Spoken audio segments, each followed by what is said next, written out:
Ma'asyiral muslimin yang dimuliakan Allah Subhanahu wa taala.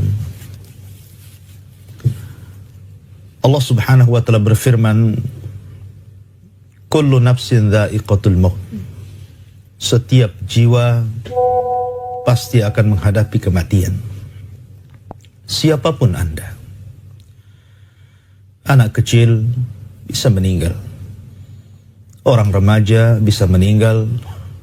Dewasa, bahkan orang yang sudah tua bisa meninggal. Orang miskin bisa meninggal, orang kaya juga bisa meninggal.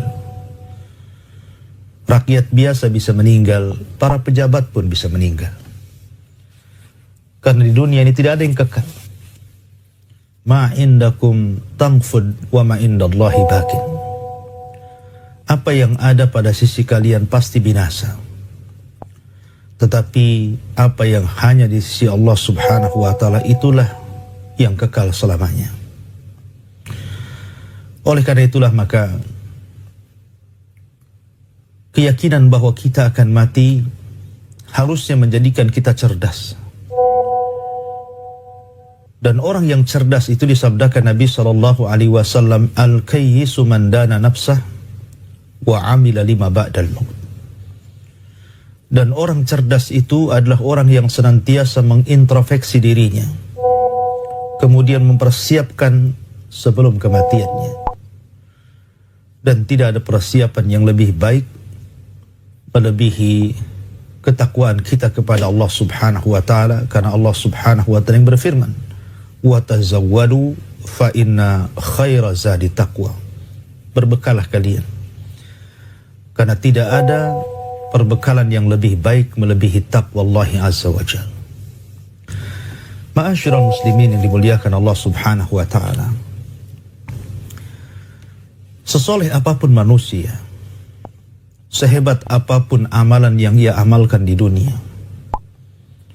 seseorang tidak akan mengetahui akhir kehidupannya kecuali seorang nabi yang diberikan pilihan oleh Allah Subhanahu wa taala. Dan orang-orang yang dijamin masuk surga atas lisan Nabi sallallahu alaihi wasallam seperti Abu Bakar, Umar, Utsman, Ali, Abdurrahman bin Auf dan yang lainnya. Adapun kita-kita, umat yang jauh dari Nabi sallallahu alaihi wasallam, sehebat apapun amalan Anda, tidak akan tahu akhir kehidupan Anda seperti apa. Tidak akan tahu kematian kita diakhiri seperti apa. Makanya para ulama sering mengatakan, ibrah itu bukan di mana Anda meninggal, tapi ibrah itu bagaimana kita meninggal. Ma'asyiral muslimin, para pendengar dan pemirsa Radio Hang yang dimuliakan Allah Subhanahu wa taala. Dalam sejarah ada manusia-manusia yang Allah Subhanahu wa taala takdirkan meninggal dalam posisi su'ul khatimah. Tapi ada juga orang-orang yang meninggal dalam posisi husnul khatimah. Makanya karena dalam kematian seseorang, manusia terbagi menjadi dua, ada yang baik akhirnya dan ada yang buruk akhirnya. Nabi sallallahu alaihi wasallam senantiasa berdoa kepada Allah Azza wa Jalla, "Ya muqallibal qulub, tsabbit qalbi ala dini." Wahai zat yang membolak-balikan hati manusia, tetapkan hatiku di atas agamamu, di atas ketaatan kepadamu. Kalau Nabi sallallahu alaihi wasallam mengulang-ulang doa ini, padahal dia seorang nabi, dijamin masuk surga, diberikan pilihan oleh Allah Azza wa Jalla, dia takut dan senantiasa mengulang-ulang doa ini, apatah lagi kita. Di zaman Nabi sallallahu alaihi wasallam, di akhir-akhir hidup beliau, ada seorang sahabat Nabi sallallahu alaihi wasallam yang merupakan katib wahyi, penulis wahyu Nabi sallallahu alaihi wasallam. Bahkan Rafi ibn Khadij, seorang pemanah di zaman Nabi sallallahu alaihi wasallam, memuji bagaimana khusyuknya sahabat ini, bagaimana cintanya dengan Al-Quran dan kebaikan, sesuatu yang sangat menakjubkan di zaman itu. Bahkan Ibnu Umar juga memuji dan mengatakan, ya subhanallah, sawaman qawaman, hafidhan sawaman qawaman.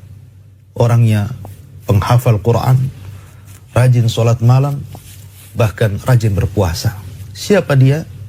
Dia Rajal ibnu Anfawah. Rajal ibn Anfawah. Ketika di akhir hayat Nabi SAW, muncul nabi-nabi palsu. Di antaranya Al-Aswad Al-Ansi yang dibunuh oleh Fairuz Ad-Dailani.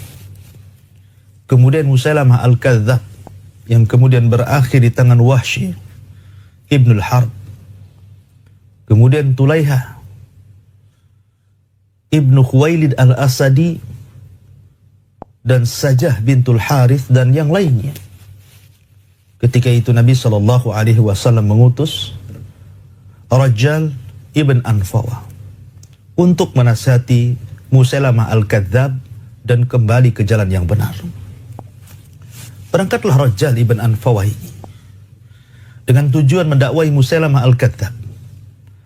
Akan tapi Allah takdirkan di tengah jalan dia mendengar Nabi SAW meninggal dunia. Ketika sampainya dia di tempat Musailamah Al-Kadzab di Bani Hanifah, tiba-tiba terjadi dialog keduanya. Dan Musailamah Al-Kadzab menjanjikan, kalau seandainya engkau wahai Rajal mengatakan di hadapan orang-orang Yamamah, khususnya Bani Hanifah, bahwa aku adalah seorang nabi yang berserikat dengan Nabi Muhammad SAW, maknanya sepeninggal Rasul akulah penerusnya, menjadi seorang nabi, maka engkau akan dijadikan wazir, menteriku, penasehatku, dan engkau akan mendapatkan ini dan itu. Ya subhanallah, hidayah itu milik Allah subhanahu wa ta'ala. Sekelas Rajal ibn Anfawah, penulis wahyu Nabi SAW, cinta dengan Al-Quran dan kebaikan, bisa berubah menjadi orang munafik. Dan dia bukan seorang sahabat, dia seorang munafik. Tiba-tiba dia ketika diberikan kesempatan bicara di depan Bani Hanifah, dia mengatakan kepada Bani Hanifah, ketahuilah bahwa pimpinan kalian Musailamah Al-Kadzab adalah seorang nabi, penerus Nabi SAW, dan aku diutus untuk menyampaikan ini. Murtad dia. Ma'asyiral muslimin yang dimuliakan Allah Azza wa Jalla. Nabi SAW pernah suatu ketika menemui 4 para sahabat. Salah satunya Rajal dan juga Abi Hurairah radhiyallahu anhu. Nabi mengatakan di hadapan mereka dan mengatakan, bikum dirsukum fin nari kal jabalil Uhud. Di antara kalian ada yang giginya kelak di neraka seperti gunung Uhud. Mendengar hal ini Abu Hurairah radhiyallahu anhu ketakutan. Jangan-jangan Nabi SAW bersabda mengisyaratkan kepada dirinya. Akan tetapi ketika terjadi perang Yamamah, yang banyak para penghafal Quran meninggal, itu pula sebabnya Umar meminta kepada Abu Bakar untuk mengumpulkan Al-Quran dan mencetaknya. Karena para penghafal Quran banyak meninggal di perang Yamamah. Maka Abu Hurairah radhiyallahu anhu melihat Rajal ibn Anfawah berada di samping Musailamah Al-Kadzab dan dibunuh oleh Zaid ibn Khattab. Dia pun sujud dan mengatakan, demi Allah aku melihat Dajjal di samping Nabi palsu. Kenapa Abu Hurairah sujud? Dia teringat sabda Nabi SAW tadi, bahwa sabda itu bukan mengarah kepada dirinya, tapi mengarah kepada Rajal ibn Anfawah. Menunjukkan bahwa hidayah milik Allah. Sekelas Rajal ibn Anfawah yang bermulazamah bersama Nabi saja bisa berubah, apatah lagi kita. Sebaliknya, di zaman itu ada orang yang mengaku nabi palsu, namanya Tulaiha ibnu Khuwailid Al-Asadi. Dia mengaku nabi palsu. Kita tahu bahwa di permulaan dakwah Nabi SAW selama 13 tahun di kota Mekah, tidak ada orang yang ngaku nabi. Ya, karena orang yang mengaku nabi di zaman itu berisiko besar. Bagaimana nabi yang jelas-jelas nabi asli saja, yang jelas-jelas manusia pilihan Allah, yang jelas-jelas dibekali mukjizat-mukjizat yang luar biasa, itu saja tidak lepas daripada ejekan, cacian, makian. Dikatakan gila, dikatakan tukang sihir, dikatakan perangkai syair, dikatakan pemecah belah umat, dikatakan pengacau, bahkan diancam untuk dibunuh. Sehingga orang takut mengaku menjadi nabi. Bahkan ketika hijrah Nabi SAW ke Madinah pun, tahun pertama, kedua, ketiga, sampai ke-8, tidak ada orang yang ngaku nabi. Karena risikonya berat. Tapi Nabi SAW seperti disebutkan dalam sejarah, setelah lama hidup di kota Madinah, kekuatan semakin bertambah, pengikut semakin banyak. Manusia mencintai Nabi SAW lebih mencintai anak mereka, orang tua mereka, harta mereka, dan orang-orang yang mereka cintai.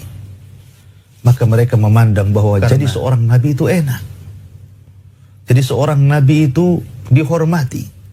Mulailah muncul orang-orang yang mengaku Nabi palsu. Salah satunya Tulaihah ibnu Khuwailid al-Asadi. Lah, Tulaihah ini mengajak kaumnya untuk mengakui dirinya seorang nabi. Maka sepeninggal Nabi SAW, Abu Bakar Siddiq radhiyallahu anhu mengutus Khalid ibnu Walid, Saifun min suyufillah, pedang dari pedang-pedang Allah Subhanahu wa ta'ala, dengan sedikit pasukan untuk membunuhmu Tulaihah dan memerangi orang-orang yang murtad dari para pengikutnya. Berangkat Khalid. Namun sebelum keberangkatannya memerangi Tulaihah, Khalid ibn Walid mengutus Ukasah. Dan kita tahu bahwa Ukasah adalah satu di antara 70.000 sahabat yang dijanjikan masuk surga tanpa hisab dan azab. Sebagaimana sabda Nabi SAW ketika menyebutkan, di antara umatmu ada 70.000 orang yang masuk surga tanpa hisab dan azab. Kemudian disebutkan sifat-sifatnya: orang yang tidak minta ruqyah, orang yang tidak minta dikai, orang yang senantiasa tidak tatayur dan menambatkan hatinya bertawakal kepada Allah Azza wa Jalla.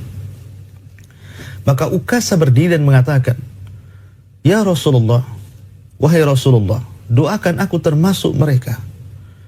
Maka Nabi SAW mengatakan, "Anta minhum." Engkau wahai Ukasah bagian daripada mereka. Maka para sahabat mulai satu persatu meminta didoakan seperti Ukasah. Tapi Nabi mengatakan, "Sabaqa bika Ukasah." Lah Khalid mengutus Ukasah ini untuk mengintai gerak-geri Tulaihah ini, dan juga sahabat yang lain namanya Thabit ibn Arqam. Thabit ibn Arqam radhiyallahu anhuma. Tapi Allah takdirkan ketika perjalanan menuju Tulaihah berpapasan dengan pasukan Tulaihah, dan Tulaihah pun membunuh kedua sahabat ini. Bayangkan, Sadatus Sahabat, sahabat-sahabat yang mulia ini dibunuh di tangan Tulaihah. Geram Khalid. Akhirnya Khalid pun melancarkan serangan dan mengobrak-abrik pasukan Tulaihah, yang akhirnya Tulaihah pun kemudian pergi minggat, meninggalkan pasukannya dengan istrinya menuju Syam. Siapa sangka orang yang pernah membunuh sahabat-sahabat Nabi SAW, orang yang pernah mengaku seorang nabi, menyesatkan banyak manusia, tapi hidayah milik Allah Subhanahu wa ta'ala. Tulaihah pun kemudian masuk Islam, wa hasuna Islamu, dan baik Islamnya, subhanallah, baik Islamnya. Bahkan dia sempat melaksanakan umrah di zaman Abu Bakar. Akan tapi dia tidak mau berjumpa dengan Abu Bakar karena merasa malu. Tapi ketika Abu Bakar mengutus Khalid dengan pasukan besar untuk memerangi Irak,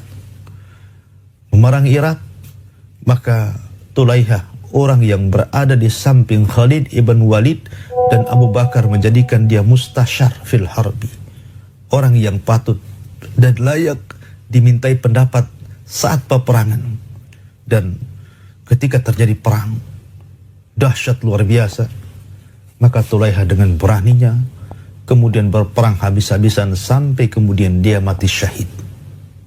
Sampai seorang sahabat memuji, satu Tulaiha jauh lebih baik dibandingkan 100 penunggang kuda perang. Subhanallah. Hidayah milik Allah. Ada yang Allah takdirkan, yang tadinya dia jahat kemudian dia baik. Tapi ada orang yang Allah takdirkan, yang tadinya dia istiqomah kemudian membelot dan sesat dari ajaran Allah subhanahu wa ta'ala, kemudian diakhiri kematiannya dengan su'ul khatimah.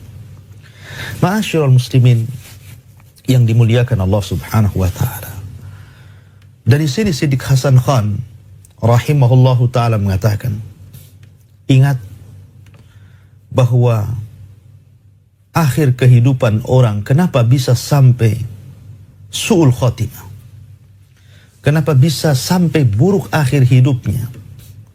Dia mengatakan ada 2 tingkatan. Yang pertama, an yughalliba 'alal qalbi inda sakaratil maut syakkun aw juhudun. Ketika orang sakaratul maut, terkalahkan hatinya dengan keraguan-raguan dan penentangan terhadap Allah subhanahu wa ta'ala. Dan tentu ini disebabkan karena sebelum kematiannya dia justru masuk ke dalam akidah yang sesat. Dia mempelajari hal-hal yang menyimpang dari sunnah Nabi SAW, seperti mempelajari ilmu filsafat, ilmu kalam, mengotak-ngatik Allah subhanahu wa ta'ala dengan tanpa ilmu. Akhirnya saat kematiannya dia ragu-ragu, bahkan menentang, seperti kisah yang disebutkan dalam kitab Jawabul Kafi. Ada seseorang yang kemudian ditalkin saat sakaratul maut agar mengucapkan kalimat la ilaha illallah. Dia pun justru menjawab, ungkiru bila ilaha illallah. Justru aku ingkar dengan kalimat itu, kemudian dia meninggal dunia. Subhanallah. Atau yang kedua, an yughalliba ala qalbihi indal maut amrun min umurid dunia aw syahwatun min syahawatiha. Ataupun saat kematiannya hatinya tertambat dengan dunia, dengan syahwat dan kenikmatan dunia. Seperti seseorang terkadang sudah jelas-jelas ingin dan akan meninggal dunia, tiba-tiba diberwasiat dengan urusan dunia dan mengatakan, jikalau Allah sembuhkan aku haina, nanti kita akan jalan-jalan ke negeri-negeri kafir, kita akan jalan-jalan ke tempat-tempat maksiat. Kenapa dia tidak mengatakan, kalau aku sembuh aku ingin umroh, ingin haji? Atau dengan mengatakan, kalau aku meninggal jagalah perusahaanku, jagalah kekayaan kita, jangan sampai jatuh ke tangan orang lain, dan begitu seterusnya. Yang dipikirkan hanya dunia dan syahwatnya saja. Maka ketika dia meninggal, itulah tanda-tanda su'ul khatimah. Ma'asyiral muslimin yang dimuliakan Allah Azza wa Jalla. Makanya Nabi SAW dalam sebuah hadis yang dikeluarkan Imam Bukhari bersabda, innamal a'mal bi khawatim. Innamal a'mal bil khawatim. Sesungguhnya amal itu ditentukan dengan akhirnya. Dari sini Nabi SAW senantiasa berdoa pada setiap solat sebelum salam, Allahumma inni a'udzubika min adzabin nar wa adzabil qabri wa min fitnatil mahya wal mamat wa min fitnati masihid dajjal, syarri masihid dajjal. Ulama mengatakan ketika Nabi SAW berdoa, ya Allah, aku berlindung kepadamu dari api neraka. Ya Allah, aku berlindung darimu dari azab kubur. Ya Allah, aku berlindung dari fitnah kehidupan dan kematian. Ya Allah, aku berlindung dari buruknya fitnah dajjal. Ulama ketika memberikan catatan kepada fitnah hidup dan kematian, maksud kematian di sini saat sakaratul maut. Karena seorang tidak tahu bagaimana Anda diakhiri, apakah su'ul khatimah atau husnul khatimah. Maka Nabi SAW mengingatkan, la ta'jabu bi'amali amilin hatta tangduru bima yuhtamu lahum. Seorang jangan takjub Seorang jangan besar kepala dengan amalan yang diamalkan sampai dia bisa melihat bagaimana Allah akhiri kehidupannya. Apakah dia su'ul khatimah atau dia husnul khatimah? Ma'asyiral muslimin, para pendengar dan para pemirsa yang dimuliakan Allah Subhanahu wa ta'ala. Dari sinilah maka dalam kehidupan ini seorang mukmin dinasihati oleh Nabi SAW untuk memandang semua hal itu baik bagi hidupnya. Bagi seorang mukmin, apakah dia fakir ataupun kaya, fakir boleh jadi itu kebaikan padanya, kaya begitu juga sama. Sakit ataupun sehat, sakit bagi seorang mukmin boleh jadi itu kebaikan bagi dia, sehat pun boleh jadi itu kebaikan bagi dia. Susah senang juga sama. Susah boleh jadi itu kebaikan bagi dia. Wa asa an takrahu syai'an wa huwa khairul lakum. Boleh jadi sesuatu yang Anda anggap benci itu sebuah kebaikan bagi Anda. Atau senang juga itu sebuah kebaikan bagi dia.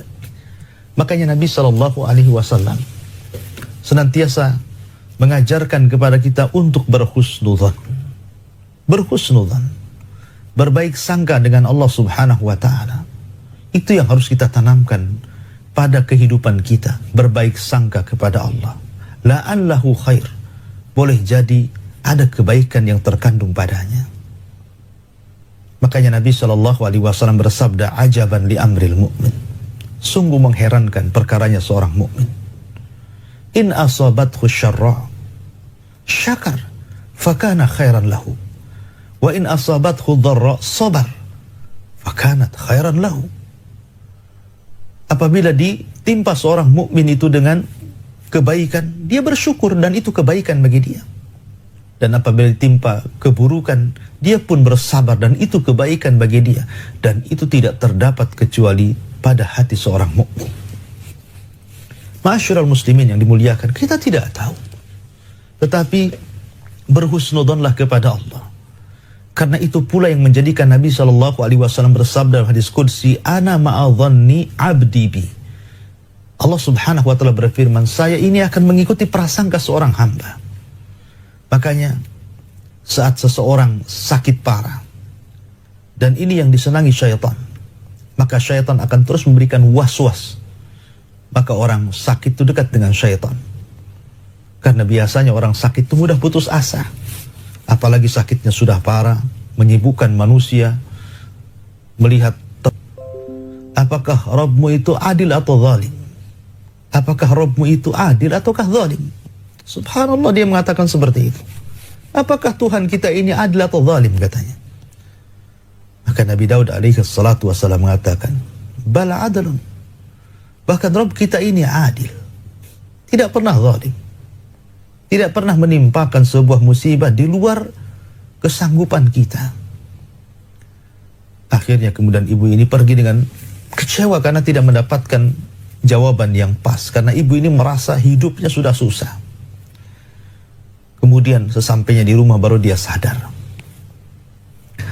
Kemudian dia sabar. Maka ibu ini kerjanya menenun. Lah tenunan itu terkadang selesai 3 hari, kemudian dijual hanya untuk mengganjal lapar dia dan anak-anaknya. Suatu ketika dia menenun, sudah selesai 3 hari. Tiba-tiba tenunannya diambil burung. Dibawa terbang. Maka ibu ini teriak-teriak. Tetapi burung ini kemudian terus terbang. Akhirnya menghilang. Kemudian di tengah lautan, ada 10 orang peniaga, pedagang, berada di tengah lautan. Dan Allah Subhanahu wa ta'ala uji dengan bolongnya kapalnya sehingga terombang-ambing hampir tenggelam. Tiba-tiba datang seekor burung membawa tenunan dari atas langit.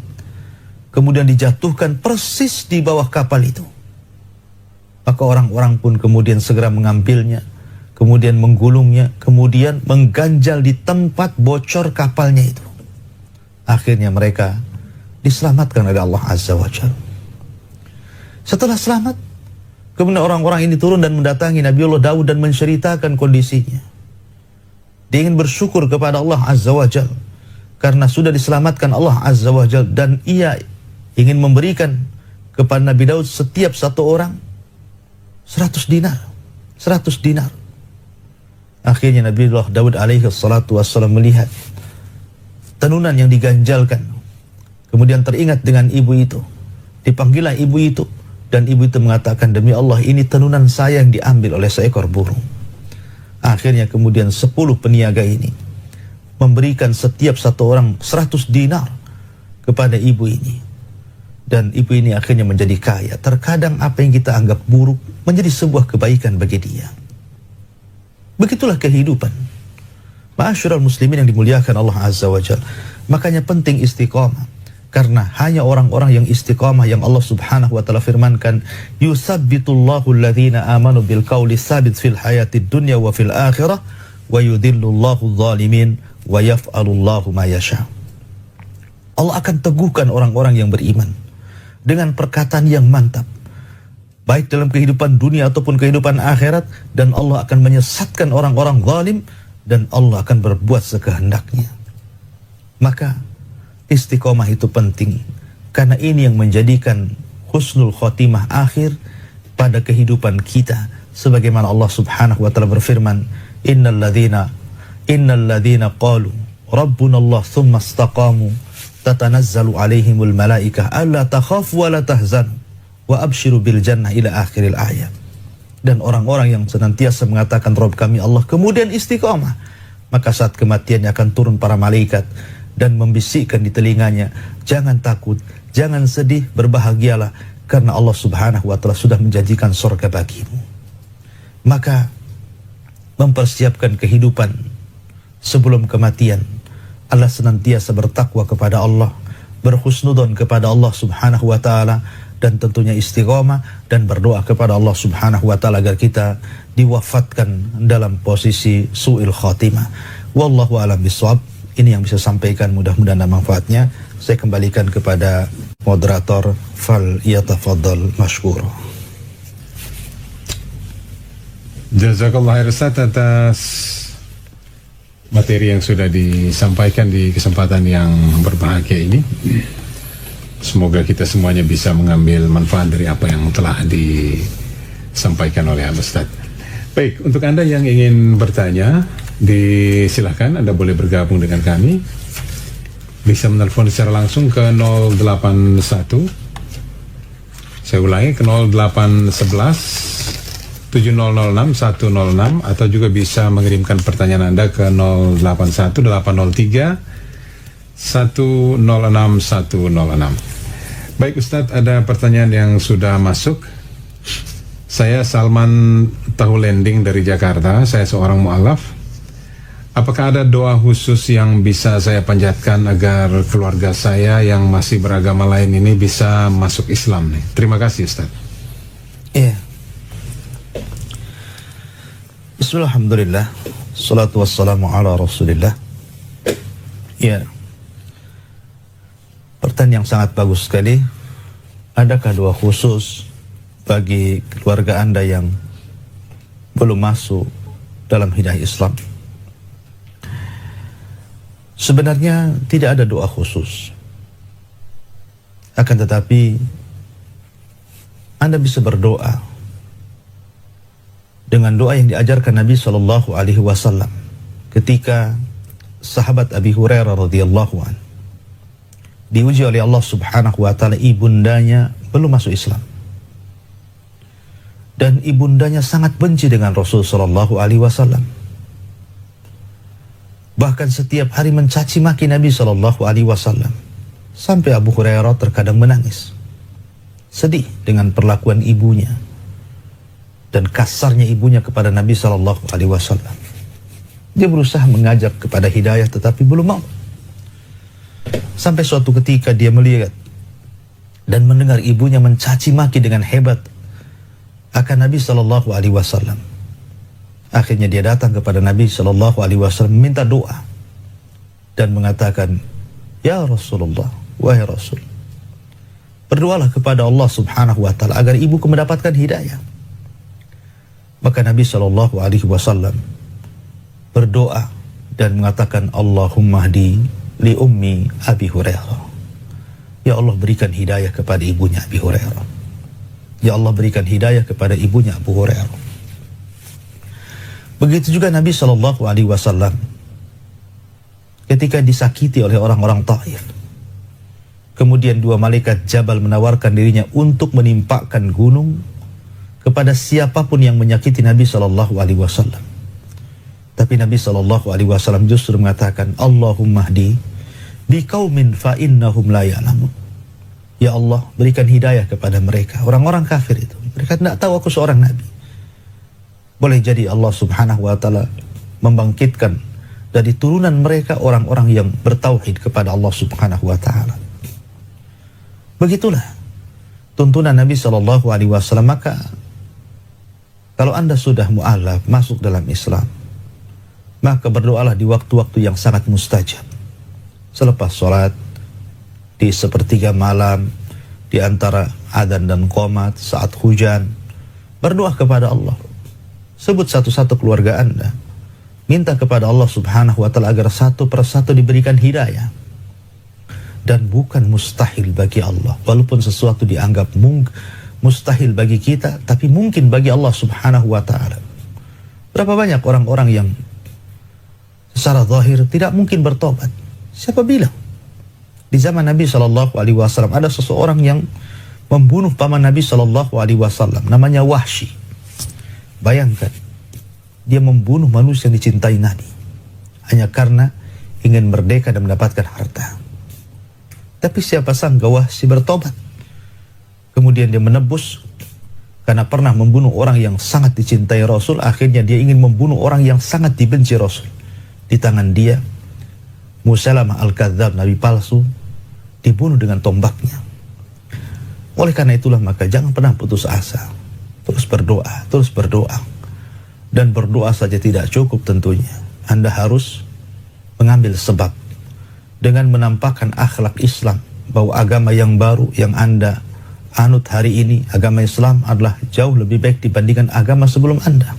Tampakkan akhlak, tutur kata yang baik, ajak mereka dengan kelembutan, dan terus berdoa kepada Allah agar mereka dapat hidayah. Boleh jadi itu menjadi langkah awal dan penyebab keluarga Anda mendapatkan hidayah.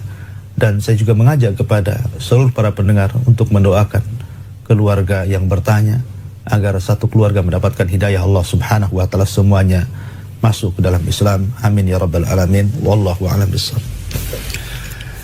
Jazakallah Ustaz atas penjelasannya. Demikian untuk penanya Salman Tahu Landing ya. Semoga bermanfaat apa yang sudah disampaikan oleh Ustaz. Baik, kali ini dari Sukri di Pejaten, Jakarta. Di zaman yang penuh fitnah ini, kami mohon doakan kami agar dikuatkan iman dan Islam. Pertanyaan saya, apakah boleh kami meminta doa kepada orang alim ini, Ustaz? Syukron atas jawabannya. Ya, alhamdulillah. Meminta doa kepada orang alim, selama orang alim itu masih hidup, kemudian permintaan Anda bukan sesuatu yang mustahil, tidak ada masalah. Tidak ada masalah. Di zaman Umar bin Khattab radhiyallahu anhu pernah terjadi paceklik hebat. Tidak turun hujan lama, sampai mulai manusia kelaparan, ternak-ternak mulai berjatuhan karena kelemahan, karena tidak ada makanan. Akhirnya para sahabat datang kepada Abbas, paman Nabi SAW, agar berdoa kepada Allah Subhanahu wa ta'ala agar Allah turunkan hujan kepada mereka. Para sahabat datang kepada Abbas. Dan ini salah satu tawasul yang dibolehkan. Tawasul yang dibolehkan adalah meminta doa kepada orang alim. Minta doa kepada para ulama, kepada orang soleh. Doa kebaikan bagi hidup kita. Ingat kisah ketika Nabi SAW berdoa, mengatakan di hadapan para sahabat bahwa akan datang kepada kalian seseorang yang bernama Uwais ibn Qaran, Uwais al-Qarani. Rasul tidak pernah berjumpa dengan Uwais ini, padahal hidup di zaman Rasulullah. Yang menghalangi tidak berjumpanya Uwais dengan Rasul itu karena sibuknya Uwais merawat ibundanya. dan dia orang yang paling birrul walidain. Maka Nabi SAW menyarankan para sahabatnya, kalau berjumpa dengan Uwais, mintalah doanya. Mintalah doanya. Nah, orang yang mendengar hadis ini salah satunya adalah Umar bin Khattab radhiyallahu anhu. Jadi sepeninggal Rasul ketika dia menjadi khalifah setelah Abu Bakar, kalau ada rombongan dari Yaman, dia selalu mengatakan afikum Uwais, afikum Uwais. Apakah ada Uwais di antara kalian? Apakah ada Uwais di antara kalian? Sampai berkali-kali rombongan haji dari Yaman tidak ada Uwais, sampai akhirnya Allah takdirkan berjumpa pula Umar dengan Uwais pada rombongan haji yang berikutnya, dan Umar pun meminta didoakan. Begitu juga Ali radhiyallahu anhu, artinya meminta doa kepada orang saleh, kepada orang alim. Padahal kita tahu Umar jauh lebih mulia dibandingkan Uwais. Umar seorang sahabat, khulafaur rasyidin, orang yang dijanjikan masuk surga. Uwais tidak, dia tabi'in, bukan sahabat, tidak dijanjikan masuk surga. Tetapi Nabi hanya mengatakan doanya, lau aqsama 'ala Allah la abarra. Kalau dia sudah bersumpah kepada Allah, maka tidak akan meleset setiap permintaannya. Artinya di sini dibolehkan. Anda boleh datang kepada orang alim, kepada orang soleh, minta doa kebaikan kepada mereka, dan itu bentuk tawasul. Wallahu a'lam bishawab. Jazakallah khair Ustaz atas penjelasannya. Demikian untuk Sukri di Pejaten, Jakarta. Baik, pertanyaan berikut sudah masuk nih Ustaz dari Kartika di Singapura. Jika kita menganggap hidup kita selalu dalam keadaan susah, apakah itu kita telah berprasangka buruk kepada Allah? Jazakallah khair Ustaz. Ya, alhamdulillah. Allah Subhanahu wa taala berfirman, "Wa tilkal ayyam nudawiluha bainan nas." Dan begitulah hari-hari Allah putarkan di antara manusia. Terkadang manusia itu tertawa, terkadang menangis. Terkadang senang, terkadang susah. Terkadang berkumpul, terkadang berpisah. Terkadang hidup, terkadang mati. Begitulah hidup manusia. Tidak mungkin Allah Subhanahu wa taala menciptakan manusia dalam satu kondisi mustahil. Tidak mungkin orang itu susah terus dan tidak pernah senang. Tidak pernah orang itu senang dan tidak pernah susah. Tidak pernah orang itu tertawa terus dan tidak pernah menangis. Dan tidak pernah orang menangis terus dan tidak pernah tertawa. Hidup manusia akan diputarkan Allah Azza wa Jalla. Maka jangan pernah Anda katakan Anda ini susah terus. Tidak. Allah Subhanahu wa ta'ala membagi nikmat kepada manusia itu dengan adil. Seadil-adilnya. Seadil-adilnya Allah telah memberikan nikmat kepada manusia. Tentu dengan nikmat yang berbeda. Terkadang ada orang kaya, banyak duitnya. Dia sanggup membeli makanan dan lauk pauk dengan berbagai macam lauk pauk dengan jumlah yang banyak. Terkadang tidak sanggup memakannya. Makan ini kolesterol, makan itu darah tinggi, makan ini jantung, makan ini macam-macam. Tapi ada orang miskin, dia sanggup memakan apa saja dan tidak takut penyakit-penyakit yang ditakuti orang-orang kaya. Dan dengan santainya dia bisa melahap dan menyantapnya. Artinya satu diberikan kenikmatan ini dan yang lain diberikan kenikmatan itu. Allah sudah membagi-bagi nikmat itu secara adil. Maka jangan pernah menganggap bahwa orang itu susah terus. Dan jangan kemudian orang terperdaya ketika diberikan kesenangan terus. Karena Anda akan susah. Ya. Maka ketika kemudian seseorang kemudian menyangka dirinya susah terus, apakah ini termasuk su'udhan? Ya, termasuk su'udhan. Dia telah berburuk sangka kepada Allah Subhanahu wa ta'ala. Ingat bahwa kekayaan itu adalah kaya hati. Dan kefakiran itu adalah kefakiran hati. Ketika hati ini sempit, maka dunia sempit bagi dia. Ketika hati ini lapang, maka dunia akan lapang bagi dia. Oleh karena itulah maka berdoalah kepada Allah agar dimudahkan kehidupan Anda. Dan jangan berburuk sangka kepada Allah Subhanahu wa ta'ala seolah-olah Allah menghinakan dirinya. Tetapi berbaik sangkalah bahwa jangan-jangan kesusahan yang saya alami adalah bentuk untuk menggugurkan dosa, mengangkat derajat. Karena wa asa an takrahu syai'an wa huwa khairul lakum. Terkadang apa yang Anda anggap buruk bagi kehidupan Anda itu rupanya itu sebuah kebaikan bagi Anda. Yusuf alaihi salatu wassalam dimasukkan ke dalam sumur. dijual dengan harga yang murah, jadi budak, kemudian dipenjara, kemudian difitnah lagi, dipenjara lagi, bertahun-tahun hidup di penjara. Tapi akhirnya apa? Akhirnya wa asa an takrahu syai'an wa huwa khairul lakum. Itu kebaikan bagi Yusuf. Di akhir cerita, Yusuf diangkat menjadi Perdana Menteri, bendaharawan Mesir, penguasa Mesir. Ummu Salamah ditinggal meninggal suaminya, suami yang pernah dicintainya. Bahkan ketika banyak laki-laki datang kepada Ummu Salamah menawarkan diri setelah kematian Abu Salamah, dia mengatakan tidak ada yang lebih baik daripada Abu Salamah. Siapa bilang? Rupanya selang beberapa tahun setelahnya datang Nabi SAW melamarnya. Wa asa an takrahu syai'an wa huwa khairul lakum. Terkadang apa yang Anda anggap buruk rupanya baik bagi Allah. Seorang wanita, dia memiliki penyakit ayan. Kalau datang penyakitnya tersingkap-singkap auratnya, dia tidak tahan, menganggap itu keburukan bagi dia. Datang dia kepada Rasulullah, ya Rasulullah, doakan agar aku sembuh. Karena kalau aku datang penyakitku tersingkap-singkap auratku. Maka Nabi SAW berikan pilihan, in sabarti walakil jannah. Kalau kau sabar, dapat surga. Tapi kalau tidak sabar, maka berdoa supaya Allah menyembuhkan penyakitmu. Dia milih sabar, subhanallah. Karena dia tahu bahwa kesabaran akan mengantarkan dia ke dalam surga. Jadi, jangan berburuk sangka kepada Allah subhanahu wa ta'ala, tapi senantiasa tanamkan berbaik sangka dengan Allah subhanahu wa ta'ala. Wallahu a'lam. Jazakallah khair Ustaz atas penjelasannya, semoga bermanfaat tidak saja bagi penanya tapi juga bagi kita semuanya. Satu pertanyaan terakhir nih Ustaz, dari Sabarudin di Batam nih Ustaz.